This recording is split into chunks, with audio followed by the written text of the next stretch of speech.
ठाकुर जी के गांव का यानी नंदगांव का एक ग्वाला था। उस ग्वाले का ब्याह हुआ बरसाने में। बरसाने की कोई एक लाली थी छोटी सी, क्योंकि बड़ी पूर्व के समय में जब छोटे छोटे बालक होते थे तो उनका ब्याह हो जाता था और शादी के बाद फिर बाद में गौना होता था।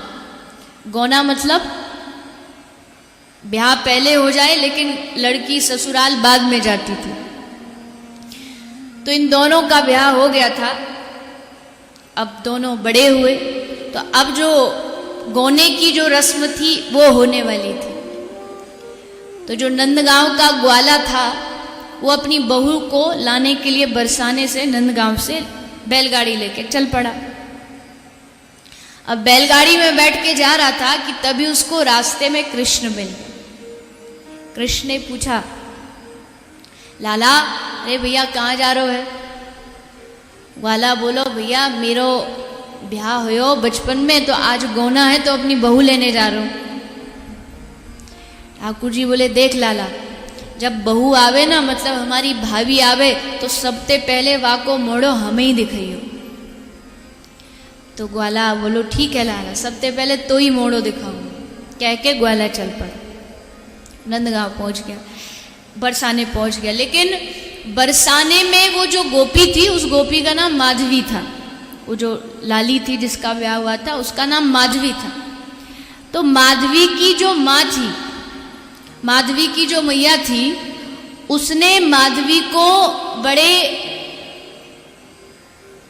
गंभीर रूप से समझाया कि लाली तू जा तो रही है नंदगांव, पर ध्यान रखना नंदगांव में एक छोरा रहता, नंद का छोरा, उसका नाम कृष्ण है। लाली तो को अगर कहीं वो मिल जाए गली गिरारे में कहीं तो वाकी तरफ तू देखियो मत और अपनो मोड़वा दिखाइयो मत। क्यों मैया, ऐसी कौन सी बात है?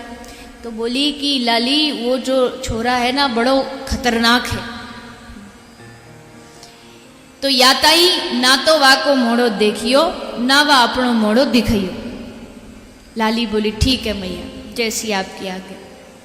अब ग्वाला आयो, माधवी को बैलगाड़ी में बिठा करके लेके चल पड़ा। अब बस ब्रज की नंदगांव की सीमा में पहुंचा ही था कि सामने खड़े हुए कृष्ण मिल गए और पूछते हैं ग्वाला से, क्यों रे भैया ले आयो बहू को? बोले, हाँ लाला ले आयो। बोले, चलो तो मोड़ो दिखाओ। तो ग्वाला ने कही माधवी को, अजी जरा सुनो, ये हमारे मित्र हैं, या को नाम कृष्ण है, तो जरा एक बार या को अपनो मोड़ो दिखा दो। जैसे माधवी ने नाम सुनो कृष्ण, तो समझ गई कि यही वो खतरनाक आदमी है जिससे हमारी मैया ने बचने की कही। तो अब तक तो इतनों से घूंघट कर रखे हो, जैसे कृष्ण नाम सुनो तो इतनों घूंघट करके बैठ गए कि कहीं से दिख नहीं जाऊं, और पूरे शरीर को छुपा के बैठ गई कि बस कहीं नजर पड़ नहीं जाए। क्योंकि मैया ने कह रखी है, माँ ने कह रखी है कि याकू अपनो मोड़ो दिखानो नहीं। तो चुपचाप बैठ गई छुप करके। कान्हा बोले, अरे भाभी जरा घूंघट तो उठा, मोड़ो तो दिखा।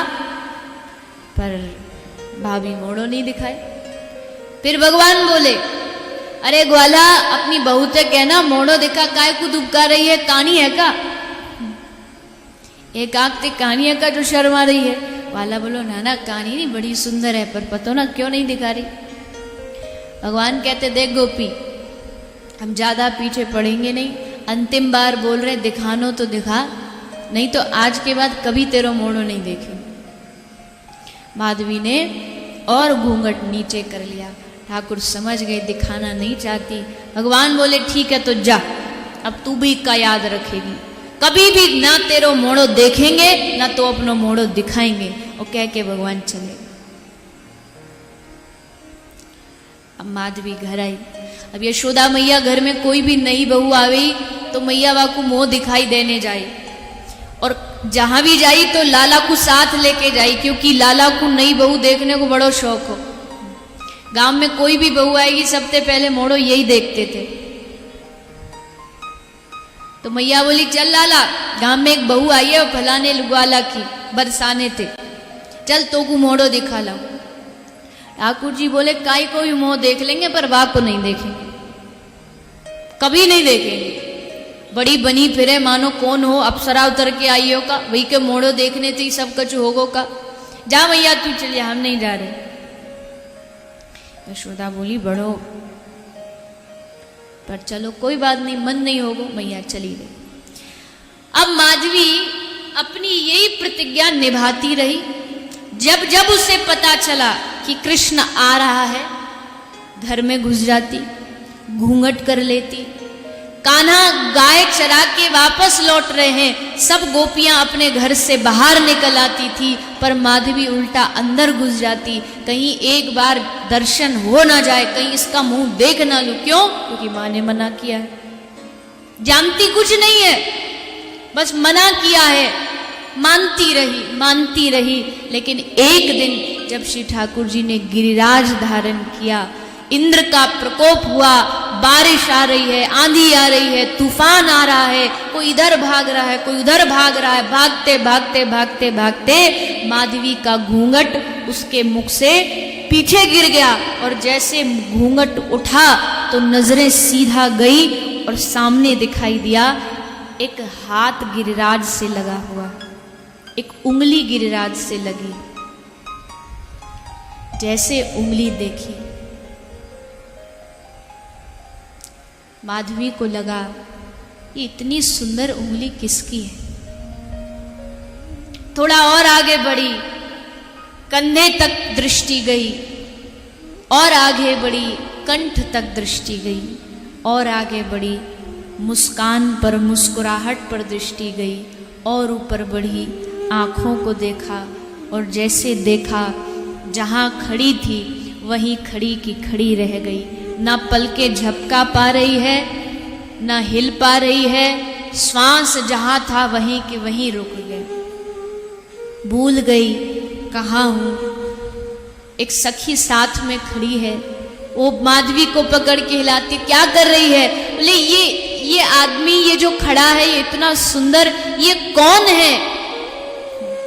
गोपी हंसी, बोली अरे पगली, ये वही कृष्ण है जिससे तू भागती फिरती थी, ये वही कान्हा है जिसका तू दर्शन नहीं करती थी, जिसका तूने मुखमंडल न देखने का प्रण बना लिया था, ये वही कृष्ण है। हमने तुझे खूब समझाया, देख तो सही कृष्ण को, पर तू मानी नहीं। आज देख इनके स्वरूप को।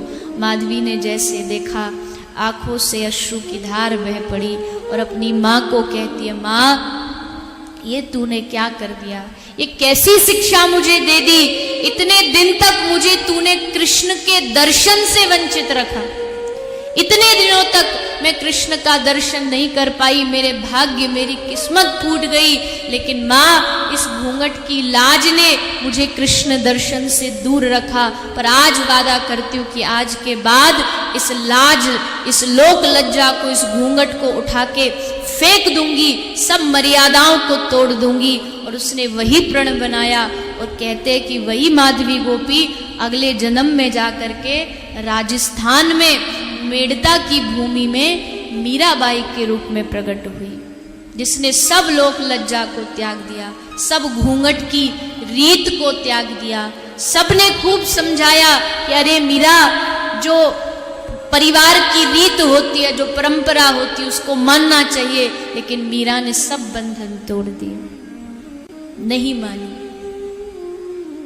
लोक लाज कुल की मर्यादा सर पे आन पड़ी, सब कुछ त्याग करके वो मीरा श्री ठाकुर जी की हो गई, अपने आप को ठाकुर जी को समर्पित कर दिया। और फिर मीरा के अवतार में कितना प्रेम था कृष्ण से, ये तो आप सबने कथा सुनी होगी कि हर कदम पर खूब प्रयास किया गया इनकी भक्ति को रोकने का, पर मीराबाई नहीं रुकी।